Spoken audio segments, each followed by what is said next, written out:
ગુજરાતમાં પાછલા એકાદ વર્ષથી જે તે જ્ઞાતિ સમાજમાં રીત રિવાજ કંટ્રોલ કરવા માટે નિયમો બની રહ્યા છે, બંધારણ બની રહ્યા છે.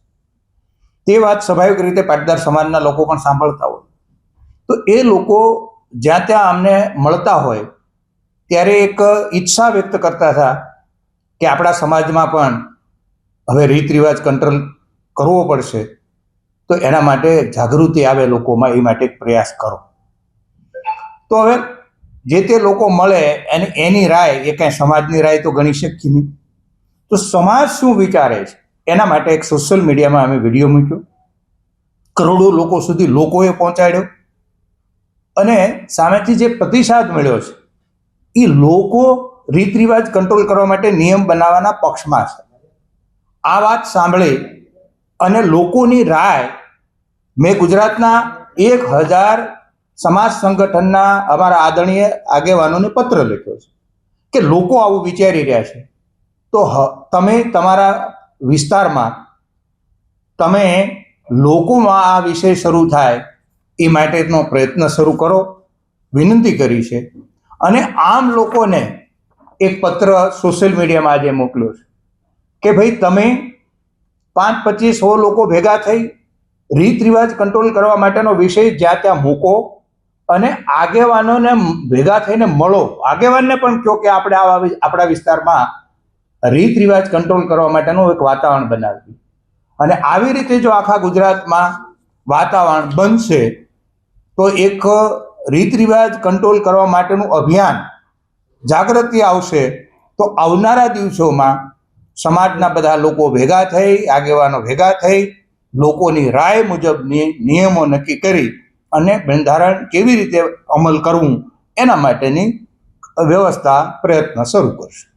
બંધારણ બનાવવું, કેવી રીતે બનાવવું એ હજી તો સેકન્ડ પ્રયત્ન છે.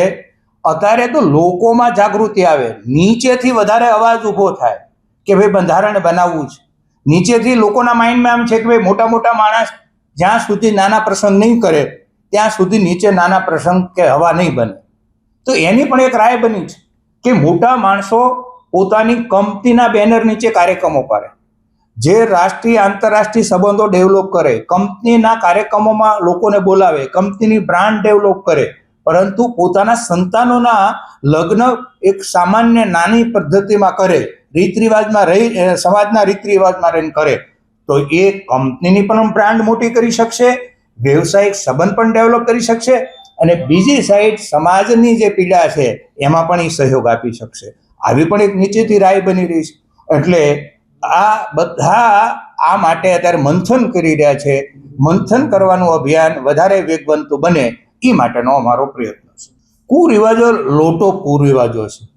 એ લોટો કુરિવાજો સદીઓથી એક પ્રકારની રિવાજો માટેની માનસિકતા બની ગઈ. હું એક ઉદાહરણ આપું કે 300 વર્ષ પહેલા પૂર્વજોએ બાળકનો જન્મ આપનારી માતા માટે 20 કિલોની લાડવા લઈ જવાની પદ્ધતિ ગોઠવી, કારણ કે એ વખતે પૌષ્ટિક ખોરાકનો અભાવ હતો. હવે આજે લાડવા ખાય તો શરીર જાડું થઈ જાય એવી માન્યતા છે. તો લાડવાનો કાર્યક્રમ શરૂ, પણ 20 કિલો લાડવાની પેટલી ગાય, તો આ પકડાઈ ગયેલી વસ્તુ છે કે નથી પકડાઈ ગયેલી વસ્તુ? તો આવા અનેક વિષયો પકડાઈ ગયેલા છે. એ પકડાઈ ગયેલાના વિષયમાંથી મુક્તિ અપાવવા માટે એ 5 મહિને માના પેટમાં બાળક છે, 5 મહિને વિધિ આવે, 7 મહિને વિધિ આવે, બાળક જન્મે ત્યારે 4 કાર્યક્રમ આવે, વળી બાળકના વ્યવસાયના 4-5 નાના મોટા કાર્યક્રમ, લગ્નના નાના મોટા કાર્યક્રમ, મરી જાય પછી 8 કાર્યક્રમ આવે છે. તો જે દુનિયાની હારે આપણે કમ્પેર કરવાની છે, તો વિકસિત દેશોમાં આવું કાંઈ છે નહીં. એટલે વિકસિત દેશોના લોકોને બાહ્ય તણાવ ઓછો છે, એટલે એ વધારે સારી રીતે પ્રગતિ કરી રહ્યા છે. તો આવનારી પેઢીને વિકસિત દેશોના યુવાનો હારે જોડવાના છે. તો આપણે આ સંતાનોનું જો સારું ઈચ્છતા હોય, આપણી ભાવિ પેઢીનું આપણે સારું ઈચ્છતા હોય, તો એને બાહ્ય ભારણમાંથી મુક્તિ અપાવવી પડશે. અને એ મુક્તિ આ રીત રિવાજના કંટ્રોલથી અપાવી શકે.